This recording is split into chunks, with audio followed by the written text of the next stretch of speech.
दोस्तों नमस्कार।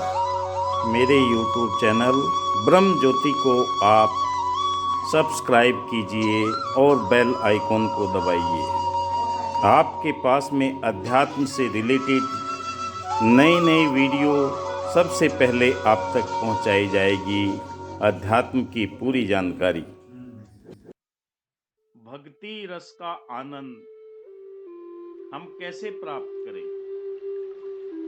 संसार में हर कोई ईश्वर की सत्ता को मानकर अपने विधि विधान से पाठ पूजा इबादत आदि भक्ति कर रहा है, और संतों महात्माओं हमारे शहंशाह बाबा अवतार सिंह जी महाराज अवतार वाणी में फरमाते हैं, भक्ति लोक के अजय न समझे रबनो पाणा भक्ति है, छड़ के सारे भ्रम भुले के गुरु रिझाना भक्ति है। ऐसी भक्ति की परिभाषा बताई कि वाकई आपके जीवन के अंदर अगर आनंद की जरूरत है, भक्ति रस में इसलिए इसकी अभिव्यक्ति में आनंद है। भक्ति का संबंध तर्क से नहीं, हृदय और प्रेम से है। भक्ति के अर्थ को कह सुनकर नहीं, डूब कर मिट कर जाना जा सकता है। कहा है कि मिटा दे अपनी हस्ती, कर कुछ मर्तबा चाहे दाना खाक में मिलकर गुले गुंजार होता है।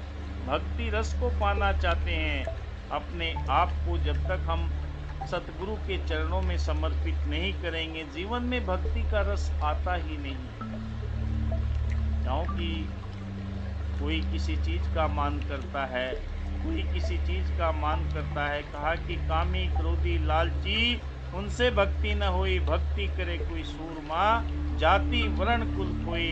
चाहे मीरा जी का जिक्र ले ले, चाहे सुदामा जी का जिक्र ले लें, जितने भी संसार के अंदर भगत हुए हैं, उन्होंने इसको आनंद को प्राप्त करने के लिए अपने सतगुरु के चरणों में सर्वस्व निछावर कर दिया कि तू ही है माता, तू ही पिता है, तू ही है बंधु, तू ही सखा है, सब कुछ तू ही है। हे सतगुरु, तूने मेरे जीवन के अंदर ये जो परमात्मा की जानकारी करके भक्ति का आनंद दिया है, इसका बोध सतगुरु के द्वारा ही हो पाया है। इस निराकार को हर जगह देखकर हृदय में बसाकर सतगुरु पर पूर्ण विश्वास लाने से ही भक्ति का आरंभ होता है। ब्रह्म की प्राप्ति के बाद स्वयं को पूर्ण रूपेण प्रभु के ऊपर छोड़ देना, समर्पण प्रेम के साथ में जब ये भक्ति संत महात्मा सारे भ्रम भुले के बुलाकर सब भ्रम भ्रांतियों से निकलकर इस निराकार परब्रह्म परमात्मा की सत्ता को स्वीकार करते हैं, हमेशा भगवान और भगत की सीधा संबंध सतगुरु हमें भक्ति के माध्यम से कराता है। भक्ति साकार सतगुरु की होती है, भज मन चरण कमल सुखदाई। क्योंकि निराकार को अगर आवाज आने लगे ब्रह्मांड से तो सारे के सारे डर जाएंगे। आकाशवाणी हो रही है कि चल भाई ये कर, तो आदमी डर जाएंगे। इसलिए जीवन के अंदर सतगुरु का होना बहुत अनिवार्य है, और सतगुरु हमारे जीवन में ये भक्ति रस प्रदान करते हैं। भक्त शिरोमणि हनुमान जी ने भगवान श्री राम जी की भक्ति की। उन्होंने भगवान श्री राम जी से प्रार्थना की कि प्रभु मुझे अपनी अन्य भक्ति दो। भगवान ने कहा, हे हनुमान, मेरा जो भगत जड़ चेतन जगत को मेरा ही रूप समझकर प्रेम करता है, वही मेरी अन्य भक्ति है। हनुमान जी ने भगवान राम जी की हर आज्ञा का पालन किया, हर कार्य करते हुए उनकी भक्ति को साथ में महसूस किया। हर कार्य सफलता का श्रेय भगवान श्री राम जी को दिया, अपना कोई अस्तित्व नहीं माना। इसलिए भक्त शिरोमणि जी कहलाए। सतगुरु और भगत किसी जाति विद्या रूप रंग धन पदवियों आदि के चक्कर में नहीं पड़ता। वो तो यही कहता है कि सतगुरु आपने मेरे जीवन के अंदर ये भक्ति रस को दे दी। मेरी कोई औकात नहीं है, ना तो मेरा रूप है, ना कोई विद्या है, ना कोई ज्ञान है, और ना मेरे पास में ऐसी विद्वता है जिससे मैं इस पारब्रह्म परमात्मा की पहचान कर पाऊं। संतों महात्माओं सतगुरु यही कृपा करता है, और जीवन के अंदर भक्ति के रस को फूलता चला जाता है। कहा कि जो जो डूबे श्याम रंग तो उज्जवल होए। जीवन के अंदर जो जो आप इस निराकार परब्रह्म परमात्मा पर सतगुरु के बताए हुए तरीके से विश्वास करते हैं, जीवन अंदर आनंद आना शुरू हो जाता है। और जब ये आनंद जीवन के अंदर आता है, भक्ति ने समाज को एक नई सोच के साथ में नया जीवन दिया। भक्ति भाव की धारा जिससे तृप्त पुष्टि शांति मिलती है। संत कबीर जी, संत रविदास जी, मीराबाई जी ज्ञान की इस प्रकाष्ठा को प्राप्त करके जिन्होंने ज्ञानी भी देखकर हस्तप्रत रह गए, भक्ति धारा में मनुष्य को कर्म कांड से निकालकर निर्मल जीवन दिया। भगवान बुद्ध का करुणामय हृदय पशुवत देखकर इतना पिघल गया कि वे अपने बदले स्वरूप और इस प्रस्तुति को आज संसार के अंदर देख लें कि उन्होंने लोगों को कौन सा पाठ पढ़ाया। भक्ति में डूबने की एक ऐसी विधा बिताई, अगर किसी को थोड़ी सी भी पीड़ा होती है तो कलेजा अपने आप करुणामय हो जाता है, हृदय द्रवित हो जाता है। संत महात्मा निरंतर इसी प्रकाष्ठा में पहुंचकर हृदय के अंदर दया, करुणा, प्रेम, नम्रता, निर्वर्तन, भाईचारा, एकत्व, सहनशीलता के दिव्य गुणों को लेकर विचरण करते हैं। चाहे कहीं भी रहे, अक्षरदास एक पंक्ति कहता है कि पाकिस्तान का सिक्का पाकिस्तान में चलता है, जापान का सिक्का जापान में चलता है, मेरे सतगुरु का सिक्का पूरे जहान में चलता है। कहीं पर भी चले जाओ, भक्ति का सौंदर्य निखरता है। रविदास जी के हृदय में भक्ति की नवीन गाथा, रसखान जी और सूरदास जी के स्वरों में भी भक्ति की गोदावरी बहती है। दादू रजक जैसे भगत भक्ति का प्रकाश स्तंभ बनकर वेदों, निषेधों तथा ऋषि मुनि की कल्पनाओं के आसमान ऊंचाइयों पर बढ़ती चली गई। मानवता के कल्याण के साथ सृष्टि समग्र विकास करती है। भक्ति के अर्थ को कह सुनकर, डूबकर, मिटकर ही जाना जा सकता है। संतों महात्माओं, अगर हम अपने सतगुरु पर एतबार करते हैं और सतगुरु पर एतबार करने के बाद ही अपने आप को मिटाया जा सकता है। अगर हम पगड़ी को रंगना चाहते हैं तो उस रंगरेज की कढ़ाई के अंदर वो पगड़ी डालनी पड़ेगी, तब उसके अंदर रंग चढ़ता है। भक्ति का रंग तभी चढ़ता है जीवन में जब अपना सब कुछ सतगुरु के चरणों में निछावर कर देता है गुरसिक। और यही कहता है सतगुरु तेरी कृपा से ही हम अपना आकलन करके देखें कि वाकई सतगुरु ने हमारे जीवन के अंदर कितने कितने चमत्कार किए हैं। और सारे के सारे जब चमत्कार नजर आते हैं कि मेरी कोई औकात नहीं थी, घर पर छत भी नहीं थी, कच्चे घर थे, आज तूने मुझे सुंदर घर दे दिए। घर में कोई कारोबार नहीं था, आज तूने मुझे कारोबार दे दिए। बच्चों को अच्छी अच्छी नौकरियां दे दी, लड़कियों की अच्छे अच्छे परिवारों में शादियां करा दी। ये तेरी ही तो कृपा है, मेरी कोई औकात नहीं कि मैं कुछ कर सकूं, क्योंकि मेरी सोच तो बहुत छोटी है। कहा कि भिक्खा भूखा कोई नहीं, सबकी गड्डी लाल, गांठ खोल देखत नहीं, किस विध भया कंगाल। दरिद्रता का कारण कुछ नहीं, अपनी अहम, वो कहते हैं कि पैर की मोच और छोटी सोच हमें आगे बढ़ने नहीं देती। पैर में मोच आ जाए, बहुत दिन तक आदमी लंगड़ा कर चलता है, चाहे ठीक भी हो जाए फिर भी वो लंगड़ा कर चलता है। छोटी सोच, बस ये मेरे से ज़्यादा कैसे जानने लगा, मैं तो इतने दिन से ज्ञान लिए हुए हूँ। संतों महात्माओं, भक्ति के रस में डूबने के लिए हमें सतगुरु पर पूर्ण एतबार की जरूरत पड़ती है। कहा कि पगधूली नहीं संत की मिलती, यदि मन बनता दास नहीं, प्यास कभी नहीं मन की बुझती, यदि गुरु पर विश्वास नहीं। विश्वास कैसा हो?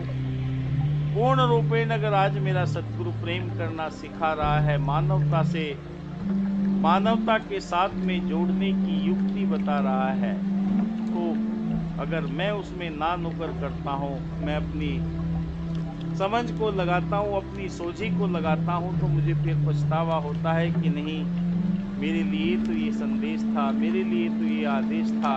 क्या वाकई मैं सुमरन कर रहा हूँ? क्या मैं सत्संग कर रहा हूँ? क्या महात्माओं की सेवा कर रहा हूँ? गुरु घर से आदेश आते हैं कि सेवा करनी है।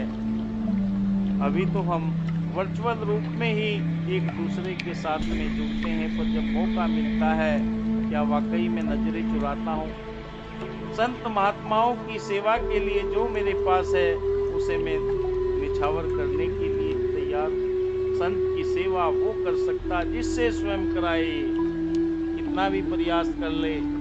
दास एक दृष्टांत आपके समक्ष कहना चाहेगा। आगरा भवन में एक महात्मा रहा करते थे। उनका ध्यान हुआ कि महात्माओं को मैं नाश्ता जलपान कराऊं।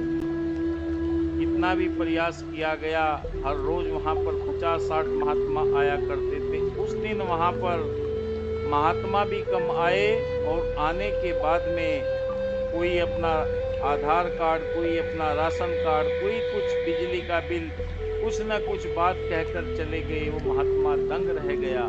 तब बात सतगुरु की कही हुई याद आई कि जिससे ये सेवा लेना चाहता है और जिसकी ये सेवा करवाना चाहता है, ये स्वयं जानता है। जिस धन वैभव की खातिर बंदे उड़ उड़ दौड़ लगाता है, संत जनों से प्रीत कर ले, धन वैभव दौड़ा चला आता है। कहीं भागने की जरूरत नहीं, जिसके लिए तू भाग दौड़ कर रहा है। संत जनों से अगर तेरी प्रीत है तो धन वैभव अपने आप आता हुआ चला जाएगा। ये जीवन की सबसे बड़ी सार्थकता है।